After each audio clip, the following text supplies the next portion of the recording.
Glória a Deus. Nós estamos aí nesse mês de dezembro com uma série de mensagens, Solus Christus. Solus Christus é um termo, do latim. O que significa essa expressão, Solus Christus? Somente Cristo. E nós precisamos entender isso, somente Cristo. Tem coisas que ninguém além de Cristo poderia fazer. Ninguém. Por isso, solus Cristo, somente Cristo. E nessa série de mensagens que nós temos ministrado ao longo de dezembro, nós estamos pensando áreas, doutrinas, ensinos revelados no livro de Isaías, que apontam para Cristo, o único e suficiente Salvador de nossas vidas. Amém, irmãos? Ele é o único e Ele é suficiente. E somente Ele poderia te alcançar, somente Ele poderia te resgatar, somente Ele poderia te resgatar e nos resgatar. Não tem nenhuma outra pessoa que pudesse fazer isso. Então abra sua Bíblia em Isaías capítulo 42. Nós vamos continuar nessa série de mensagens, pensando mais um texto, um belíssimo texto da palavra do Senhor. Isaías 42, versos 1 a 4.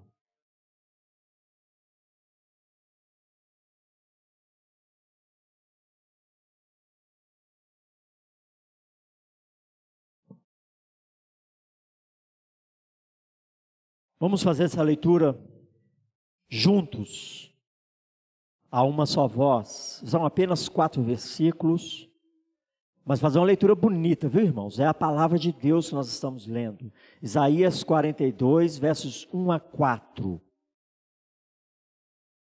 Assentados como estamos, vamos iniciar? Eis aqui o meu servo, a quem sustenho, o meu escolhido, em quem a minha alma se compraz. Pus sobre ele o meu espírito, e ele promulgará o direito para os gentios. Não clamará, nem gritará, nem fará ouvir a sua voz na praça. Não esmagará a cana quebrada, nem apagará a torcida que fumega. Em verdade, promulgará o direito. Não desaminará, nem se quebrará, até que ponha de terra o direito, e as terras do mar aguardarão a sua doutrina. Glória a Deus. Feche seus olhos, vamos orar mais uma vez. Pai, damos graças ao Senhor pela Tua palavra, que é viva, que é eficaz, que não volta vazia. Que Teu Espírito Santo, ó Pai, continue ministrando aos nossos corações.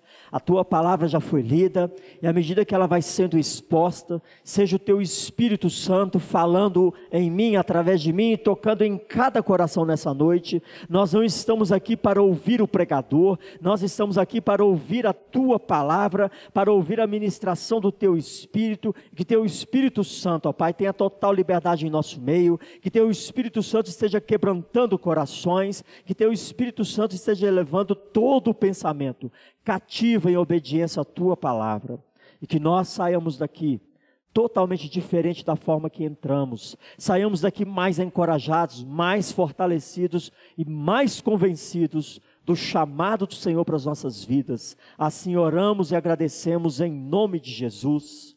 Amém, irmãos? Glória a Deus.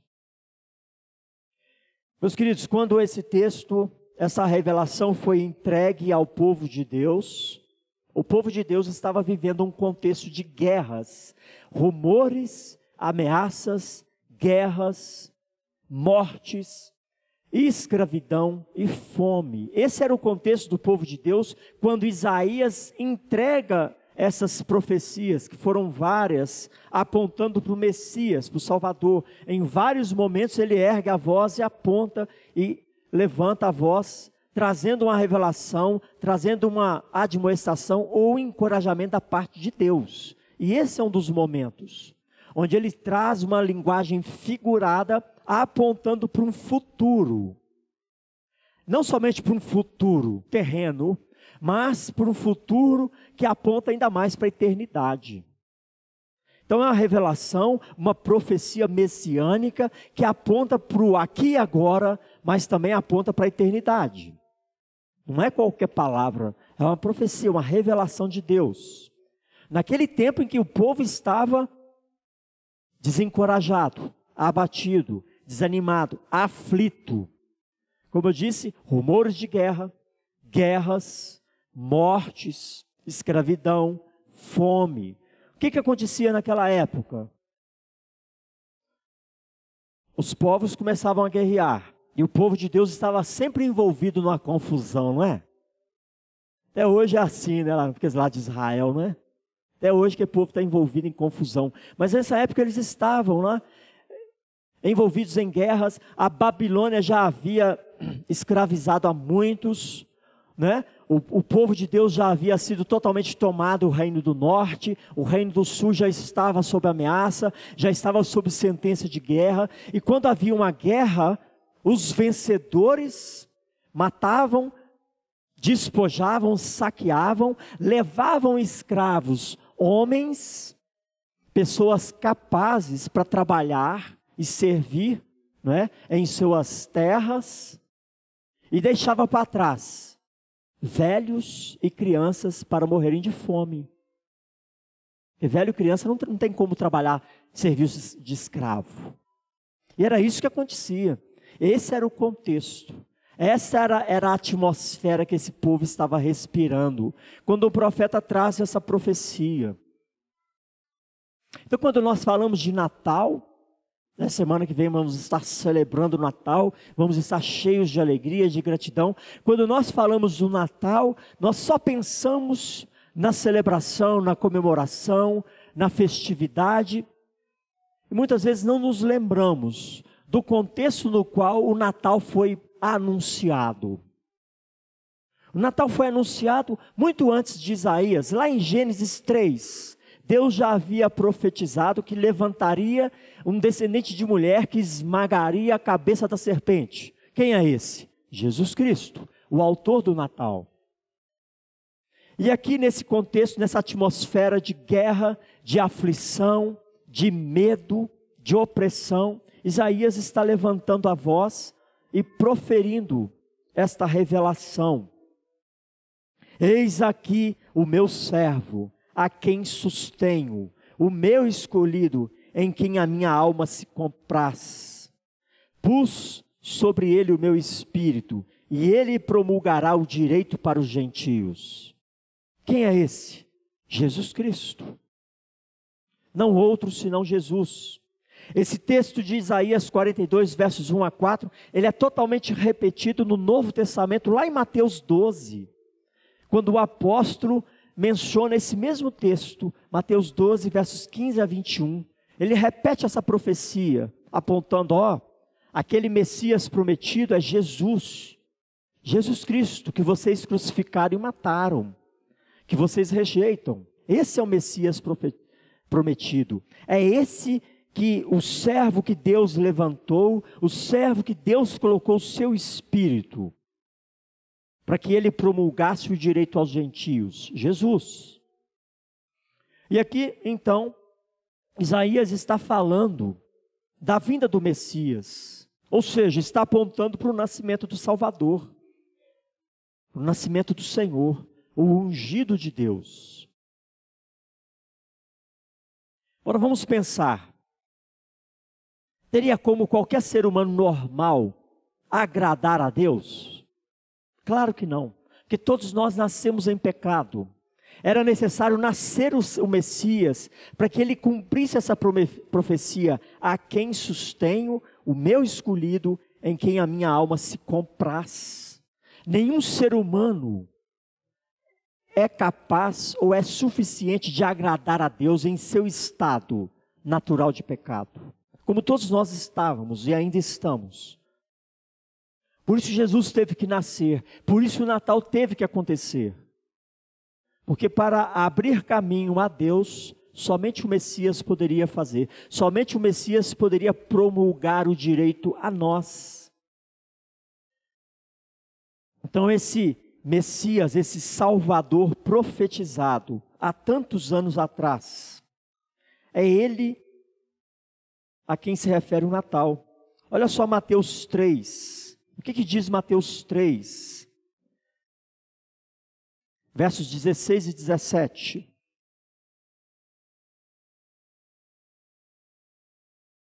Confirmando essa profecia de Isaías. Mateus 3, 16 e 17, lá no batismo, quando Jesus é batizado. Batizado Jesus, saiu logo da água, e eis que se lhe abriram os céus, e viu o Espírito de Deus descendo como pomba, vindo sobre ele. E eis uma voz dos céus que dizia: este é o meu Filho amado, em quem me comprazo. Aqui nesse momento histórico está se confirmando essa profecia de Isaías, que foi proferida 800 anos antes de Jesus nascer. Então Mateus relata o batismo de Jesus, a descida do Espírito sobre ele e a voz que proclamava: este é o meu Filho em quem me comprazo.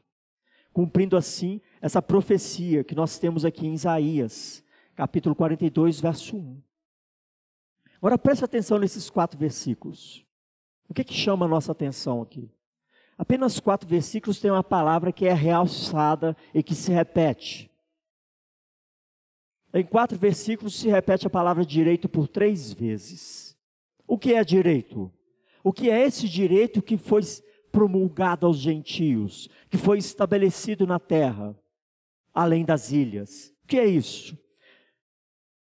Não é? Olhando o contexto judicial, a palavra direito significa conjunto de normas de vida em sociedade, que busca expressar, ou seja, conjunto de normas de vida em sociedade que buscam expressar e também alcançar um ideal de justiça, traçando as fronteiras do ilegal e do obrigatório. Isso que significa a palavra direito. E ela se repete 3 vezes, em apenas 4 versículos. Então esse Messias que viria para promulgar o direito, ele vai estabelecer na terra o que é ilegal e o que é obrigatório para todos os povos. É isso que significa estabelecer o direito. Agora, quem é a pessoa que tem autoridade para estabelecer direito? Somente uma pessoa superior. Somente uma autoridade superior, que é do próprio Deus. Deus Pai envia então o seu Filho para estabelecer o direito à terra, a todos os povos, para estabelecer as suas leis, as suas normas, a sua palavra, a sua vontade. E nós temos assim, essa palavra se repetindo no verso 1, no verso 3 e no verso 4.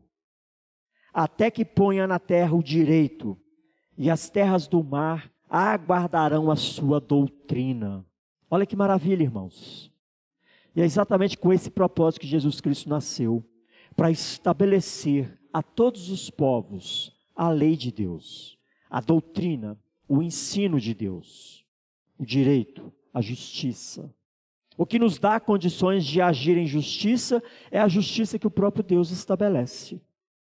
Porque fora disso, seria impossível sermos justos, andarmos em direito, andarmos de forma legal. Então esses 4 versículos trazem uma profundidade, um ensino revelado que precisa mexer comigo e com você, que precisam nos despertar. Quando nós lemos superficialmente, a gente não dá nem ideia, nem bola para esses 4 versículos. O que é esse negócio? Pus sobre ele o meu espírito, ele promulgará o direito para os gentios, não clamará, nem gritará, nem fará ouvir sua voz na praça, não esmagará a cana quebrada, nem apagará a torcida que fumega, em verdade promulgará o direito. O que é isso? Você alcança a profundidade dessa revelação? Muitas vezes lemos a Bíblia e não mergulhamos no que a Bíblia revela a nós. E ele usa o profeta está usando agora figuras ilustrativas como cana quebrada, ou a torcida que fumega. Em algumas Bíblias, algumas traduções, essa expressão torcida que fumega é pavio que fumega. Para esse povo que ouviu essa profecia, essas figuras, essas alegorias eram muito claras. Uma cana suporta peso. Você já foi no canavial? Uma cana ela suporta peso. Já experimentou puxar uma cana? O que acontece com a cana? Ela quebra. Ele diz aqui, a cana quebrada não será esmagada. O pavio que fumega, ou a torcida que fumega, não será esmagado. O que isso significa para mim e para você? O que significou para aquele povo? O Salvador, o Messias prometido, aquele que viria para promulgar o direito, ele não veio para te julgar, te condenar. Ele não veio para apontar o dedo. Ele não veio pisotear as nossas vidas. Não, ele veio estabelecer a lei de Deus. Ele veio estender a mão de graça e misericórdia. A cana quebrada não será esmagada. Ou seja, a cana já está quebrada e ela ainda muitas vezes é esmagada. Quem é que faz isso? O ser humano faz isso. Essa expressão cana quebrada aponta para mim e para você. Quando nós estamos nos nossos piores dias, quando o fardo da vida vem sobre nós e nos quebra. Já se sentiu assim, quebrado? Detonado por uma luta, por uma dificuldade, por uma tribulação, por uma circunstância. Aí vem uma pessoa e ainda põe mais peso sobre a sua vida, ainda te arrebenta um pouquinho mais. Jesus não faz isso.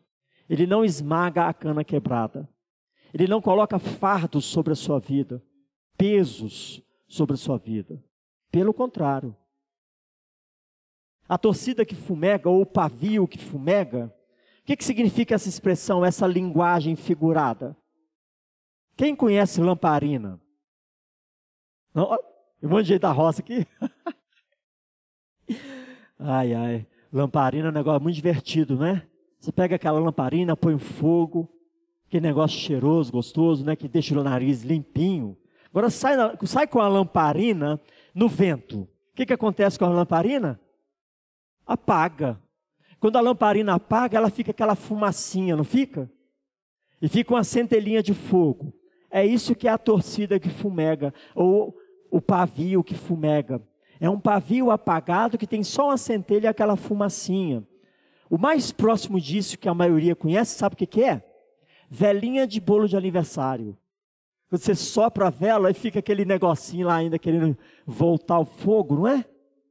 É o mais próximo desse pavio que fumega, é aquele pavio da vela quando a gente assopra e fica uma centelha com a fumacinha. Se você só dá um soprinho, ele pega fogo de novo. Por isso que eu te perguntei, a sua fé está fumegando ou está em chamas? O sopro que vai manter a sua fé em chamas é o sopro de Deus sobre a sua vida. Porque a vida só vai providenciar ventanias ou vendavais para apagar a sua fé, para apagar de vez a sua chama. Ou de repente ainda vem um abençoado e faz assim, igual a gente faz com vela de aniversário, né? Para acabar com aquela fumacinha, vai lá e esfrega o dedo, para acabar de vez com a centelhinha de fogo. Não é assim o dia a dia? Não são assim as tribulações, as provações? Cana quebrada é esmagada, o pavio que fumega é apagado, é torcido, para acabar com qualquer chama. Assim é a vida, irmãos. Onde é que nós vamos encontrar fôlego, renovo e restauração? É nos pés do Senhor, não é em outro lugar, não. Porque o Senhor não veio para trazer peso sobre uma cana quebrada. O Senhor não veio para apagar de vez a chama de um pavio que fumega. Pelo contrário. Olha o que Mateus 11, versos 28 e 30 dizem para mim e para você nessa noite. Mateus 11 diz assim, foi inclusive o texto que eu usei no momento de oração. Vinde a mim, todos os que estáis cansados e sobrecarregados, e eu vos aliviarei. Sobre a cana quebrada, Jesus não põe mais peso, ele traz alívio. Sobre o pavio que fumega, ele não vem e apaga o fogo, pelo contrário, ele reacende a chama. Verso 29, tomai sobre vós o meu jugo e aprendei de mim, porque sou manso e humilde de coração, e achareis descanso para a vossa alma, porque o meu jugo é suave e o meu fardo é leve. Amém, irmãos? O Senhor, esse Messias prometido, o qual celebramos no Natal, ele não vem trazer peso, ele não vem trazer fardo sobre a sua vida, pelo contrário, ele vem trazer alívio, vem trazer restauração. Quando celebramos o Natal, precisamos nos lembrar qual é o motivo do Natal, qual é o sentido do Natal. Não é uma festa para troca de presentes apenas, mas é uma festa que deve ser celebrada com gratidão a Deus, porque Ele veio até mim, Ele nasceu e veio ao meu encontro, para tirar o fardo, para tirar o peso, para restaurar a minha vida. Se eu estava quebrado, eu vou ser restaurado. Se eu estava fumegando, a chama vai se reacender, porque Ele veio para isso. Ele veio para isso. O que nos esmaga é o peso do pecado. O que apaga a nossa chama é o sopro do pecado. E Jesus veio para nos perdoar de toda iniquidade. Veio para nos reconciliar com o Pai e nos direcionar a uma novidade de vida. E qual é o lugar e onde é que nós vamos encontrar essas palavras de vida eterna? Na casa do Senhor, na igreja do Senhor, na comunhão dos santos. Não é lá no meio daqueles que não creem, ou daqueles que estão quebrados e fumegando. É no meio daqueles que estão restaurados e em chamas. É nesse meio que nós vamos ser constantemente revigorados, restaurados, renovados. Porque essa é a vontade do Senhor. Para isso Jesus Cristo veio, para tirar todo o peso, para restaurar o quebrado, para reavivar a chama do abatido. Ele não veio para colocar sobre nós ainda mais peso, pelo contrário. O Senhor Jesus nasceu para nos reconciliar. E como diz o texto, Ele não desanimaria, Ele não se quebraria até que colocasse na terra o direito. E foi exatamente isso que Ele fez em sua caminhada. Desde o seu nascimento até a sua crucificação, Ele pregou o evangelho do reino. Não desanimou, não se quebrou. Por isso eu disse, há coisas que somente Jesus pode fazer. Ele não desanimou e Ele não se quebrou. Quantas vezes você já se desanimou hoje? De repente, para vir hoje no culto, você estava desanimado, desencorajado. Se fosse um homem normal para fazer essa obra, nenhum homem faria. Por isso que o Deus Filho teve que se fazer carne e vir até nós, para que Ele cumprisse essa profecia que o Deus Pai estabeleceu, para te encontrar, para te restaurar, para te reconciliar com Deus, porque havia uma inimizade entre nós e Deus. O pecado causa inimizade. Somente o Senhor Jesus poderia trazer essa restauração.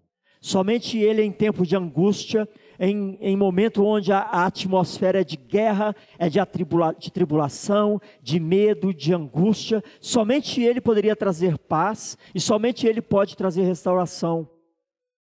Não é isso que vivemos nos dias de hoje? Embora nós estejamos em guerras, mas existem guerras sociais, guerras morais, guerras familiares, guerras internas dentro de nós mesmos. Como é que está o seu coração? Está precisando dessa restauração? Está precisando desse alívio? Como é que está o seu coração? Jesus cumpriu cabalmente o propósito pelo qual Ele nasceu, sem desanimar e sem se quebrar. E Ele colocou e proclamou o Evangelho do Reino, apregoando o direito estabelecido por Deus. E quando nós percebemos aqui, o verso 4 diz assim: ponha na terra o direito e as terras do mar aguardarão a sua doutrina, o seu ensino. Doutrina significa ensino. O que quer dizer essas terras do mar? As terras distantes, os povos distantes. O Evangelho do Reino chegou em todos os cantos. O Evangelho do Reino se espalhou. O direito foi promulgado. Ou seja, a profecia de Isaías se cumpriu. E como eu disse no início, não somente para esse momento terreno, mas quando o Messias retornar em glória, ele vai estabelecer, por fim, o reino eterno, a glória eterna sobre todos nós e para todos nós. Amém, irmãos? Você espera e aguarda com alegria esse dia? Este povo aqui estava tão desesperado, e quando Isaías profetizou essas palavras, eu não sei qual foi a reação deles, mas pelo que o texto mostra, eles não tiveram uma reação muito positiva no sentido de mudança de posturas. Porque nós vamos ver que eles passaram por cativeiro, passaram por guerras e tiveram altos e baixos. Como é que você recebe essa profecia na sua vida hoje? Como é que você enfrenta as suas lutas, as suas guerras pessoais? Com ânimo e expectativa em Cristo? Ou com medo do amanhã? Com medo dos políticos? Com medo dos ladrões? Com medo de doenças? Com medo de desemprego? Como é que está o seu coração? Está quebrado ou está restaurado? Está fumegando ou está em chamas? Meus queridos, Jesus inaugurou o seu reino e estabeleceu a sua justiça, o seu direito, para que as terras do mar distante recebessem a sua doutrina. O Natal aponta para essa verdade. Como é que você vai celebrar o seu Natal esse ano? O que você vai ensinar para os seus filhos? Que oportunidade você vai aproveitar para compartilhar o verdadeiro Natal com seus familiares? Isso é Natal. Jesus nasceu para estabelecer o seu direito para todos os povos. Nós temos muito que celebrar, que comemorar, porque a salvação em Cristo Jesus chegou até nós. Mas já chegou para o seu familiar? Já chegou para o seu vizinho? Natal precisa ser festejado, celebrado, e é uma ocasião perfeita para testemunhar a respeito do Messias, o Salvador. Este que foi profetizado em Isaías 42, que viria para proclamar o reino de Deus, e proclamou. Mas nós precisamos promulgar o direito dele. Nós precisamos estar atentos a cada oportunidade. Este povo vivia e respirava uma atmosfera de luta, de guerra, de angústia, de medo, de pranto, de choro. Coisas que nós não experimentaremos, graças a Deus, porque o nosso país não está em guerra. Coisas que pessoas em guerras passam, nós ainda não experimentamos e com fé em Deus não vamos experimentar. Mas que tipo de guerra você tem vivido? O que tem roubado a alegria do seu coração? O que tem roubado a esperança e a alegria da vida eterna na sua vida? Para o que você tem olhado? Para uma cana quebrada? Para o pavio que fumega? Ou para a glória que está te reservada em Cristo Jesus? O que tem chamado a sua atenção? A caminhada no deserto ou a Jerusalém celestial? Percebe a importância desse texto nos dias de hoje? Naquele tempo, estava distante para eles. Nós já presenciamos e vivenciamos o nascimento do Messias. Agora aguardamos a sua volta. Como estamos aguardando a volta do Salvador? Com o coração cheio de gratidão e alegria, ou abatidos, desanimados? As circunstâncias têm soprado, têm quebrado, têm esmagado? Ou nós estamos firmes na presença do Senhor, independente das circunstâncias? Nós precisamos cantar, então é Natal, mas cheios dessa convicção. O meu Salvador nasceu, o meu Redentor vive. Amém, igreja? Nós precisamos cantar canções natalinas, mas com essa consciência. A palavra de Deus revela que o príncipe desse século cega o entendimento das pessoas para que a glória de Deus não resplandeça aos olhos das pessoas. O Natal vira tudo menos a expressão do amor de Deus para o povo. Nós precisamos ter consciência e celebrarmos o Natal, entendendo, o meu Salvador vive e reina, e proclamando essa verdade para as pessoas que estão ao nosso redor, comemorando e aproveitando essas oportunidades de comemoração para proclamar o direito que o próprio Jesus estabeleceu. E diante dessa mensagem, irmãos, nós precisamos tirar duas lições ou duas aplicações práticas. Você tem celebrado o verdadeiro Natal ano após ano? Primeira lição: como temos celebrado o Natal? O Natal tem sido uma ocasião e uma oportunidade para que eu testemunhe a respeito desse Messias, o Salvador, que já nasceu, que já nos redimiu e que voltará? É com essa consciência que nós temos celebrado o Natal e temos envolvido as pessoas nesse momento festivo para declarar essa verdade? Primeira aplicação: como temos celebrado o Natal? Como a Bíblia revela ou quando o mundo comercial coloca? Você que nos visita, quem é Jesus para você? O que significa o nascimento de Cristo na sua vida? Meu querido e minha querida, Jesus Cristo é o motivo do Natal. A causa do Natal é você, porque Deus te amou de tal maneira. Por isso Jesus nasceu. Porque Deus te amou. Esta é a causa do Natal. É com essa convicção, com essa consciência que nós celebramos e comemoramos e compartilhamos a noite natalina ou o dia do Natal. Se não é, precisa ser. Porque a segunda aplicação tem tudo a ver com a primeira.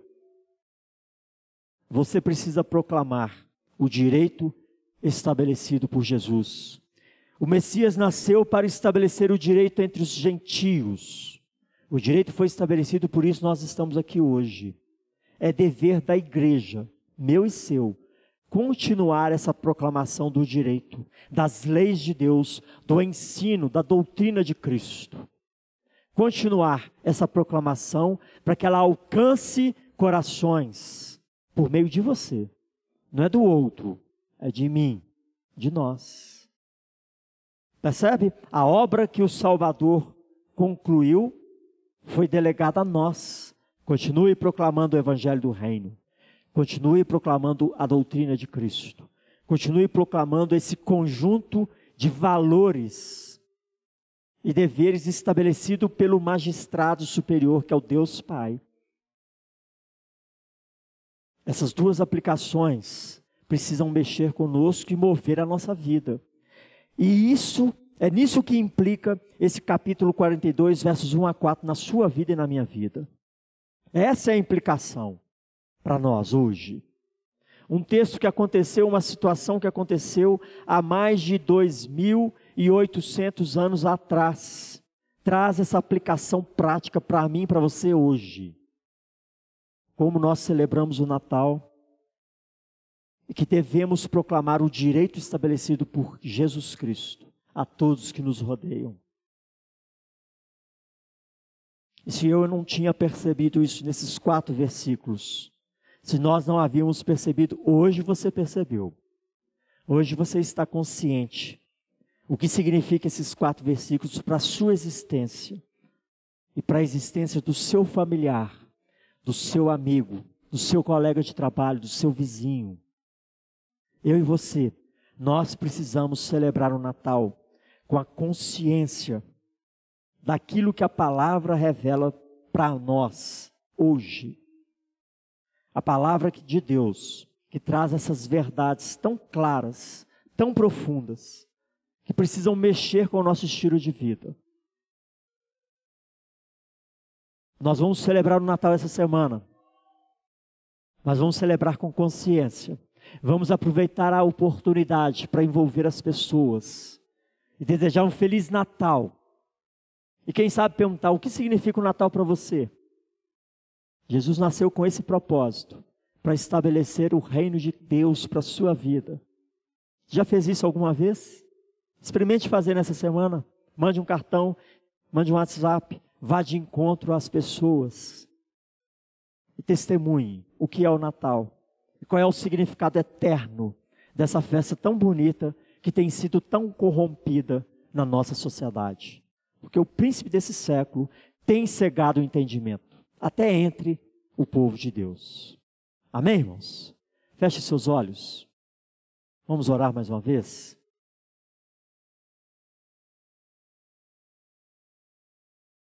Faça uma oração ao Senhor nesse momento.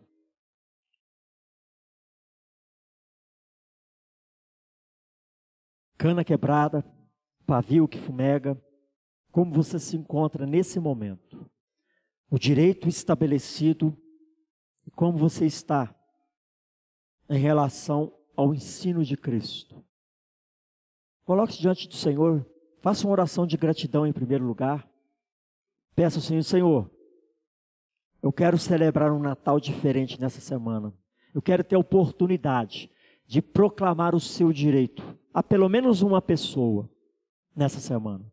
Eu quero experimentar, compartilhar essa profecia maravilhosa que já se cumpriu na minha vida, para que ela se cumpra na vida de outros, através de você. Porque você é um arauto de Deus. Faça essa oração, uma oração audaciosa, intrépida. Senhor, me use nessa semana para ser canal, boca do Senhor na vida de alguém.